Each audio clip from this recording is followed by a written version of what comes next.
Hey, Survivor! Welcome to episode 68 of the Vibrant Survivor podcast. Today, I want to talk about the power of proximity in narcissistically abusive relationships. But first, let's take a moment to self-regulate with a soothing 4-4-8 breathing exercise. Ready? Inhale, 2, 3, 4. Hold, 2, 3, 4. Exhale, 2, 3, 4, 5, 6, 7, 8. Notice how that feels in your body. Now, let's talk about ways to identify, navigate, and heal from these toxic relationships when it comes to proximity. Grab your notebook and pen, and let's dig in. Hey, Survivor! Welcome to the Vibrant Survivor podcast. Do you want to disconnect from a narcissistic or toxic situation and heal? Are you Googling how to identify a narcissist, narcissistic abuse, and boundaries? Are you feeling stressed and lonely while trying to avoid being sucked back in and lied to again?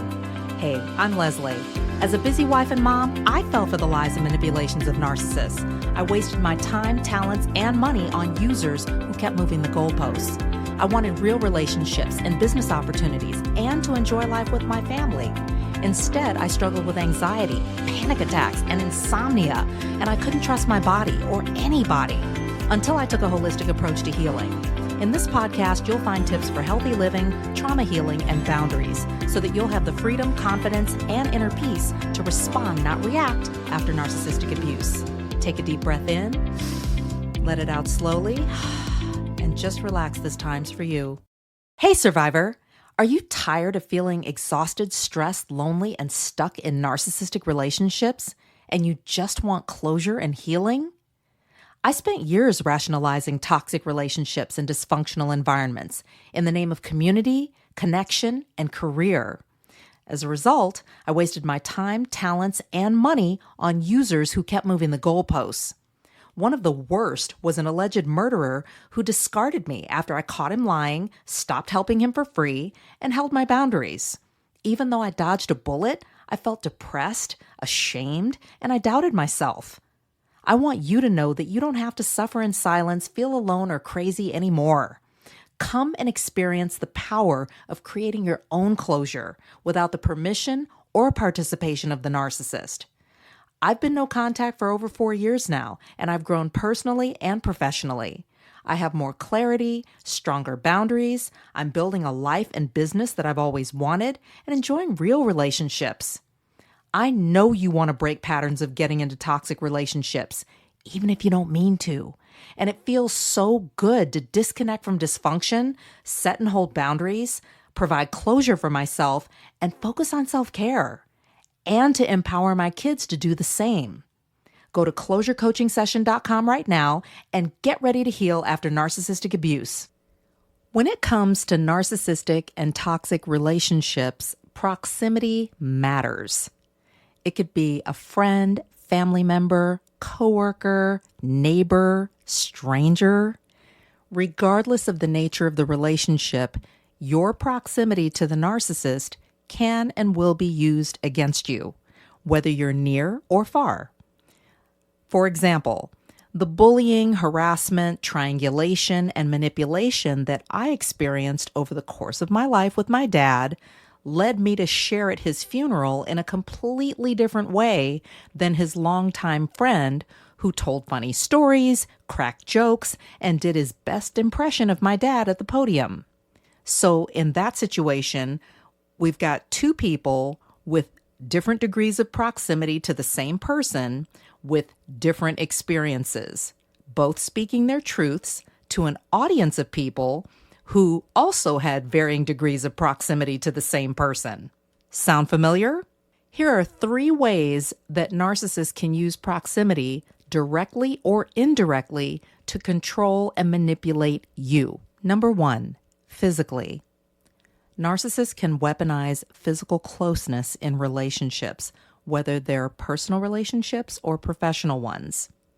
This is to get their targets to do what they want, which often leaves targets feeling trapped and powerless.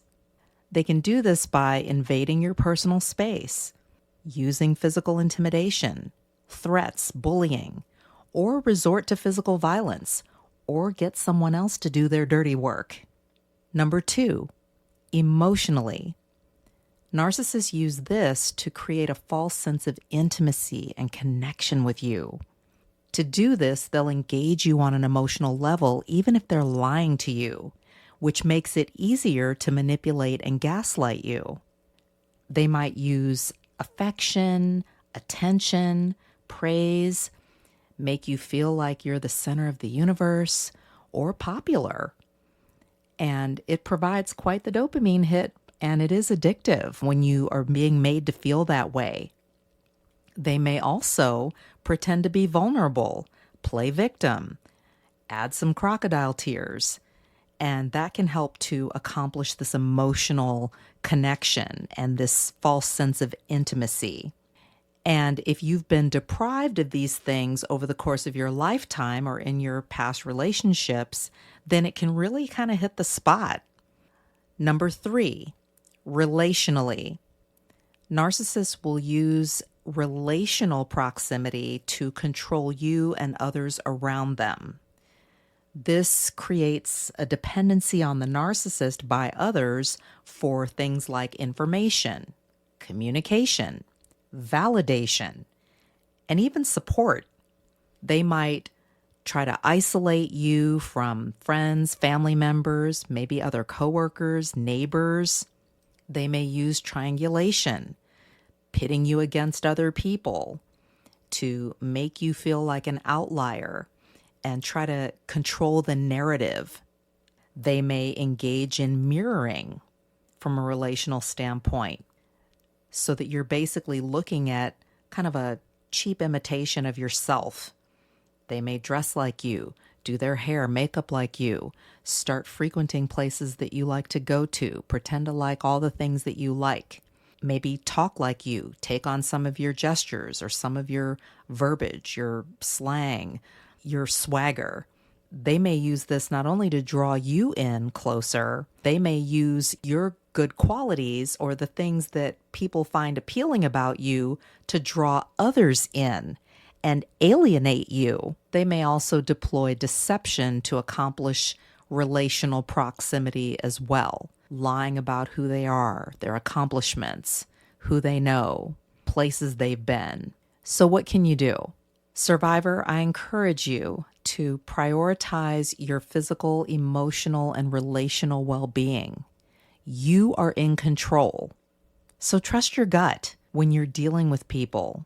In addition to that, you can create space with boundaries. You can go low or no contact. You may need to get a restraining order. Create some distance by using an advocate or an ally, maybe even an app. And I'll add here to contact your local authorities and or seek legal advice from a professional if needed. And finally, step up your self-care, mind, body, and spirit. See yourself as worthy of and surround yourself with healthy relationships with supportive people who respect your boundaries and validate your experiences. Let's recap 3 areas that narcissists can use proximity directly or indirectly to control and manipulate you. Number 1, physically. Number 2, emotionally. And number 3, relationally. Remember, the pain of proximity to narcissistic abuse is real, but it's something from which you can heal. Take care, Survivor, and thanks for your support. If this podcast has helped you understand who and what you're dealing with, sharpen your discernment, and move forward on your healing journey, share it with another survivor. Help me help others by leaving a review for the show. And let's connect on social. Take a screenshot, share it in your IG stories, find and tag me at The Vibrant Survivor, and I'll share your post too. I look forward to connecting with you on IG and seeing you back here. You're not alone and you're not crazy. Know who you're dealing with, know who you are. Take care, and I'll meet you back here next week. Bye-bye.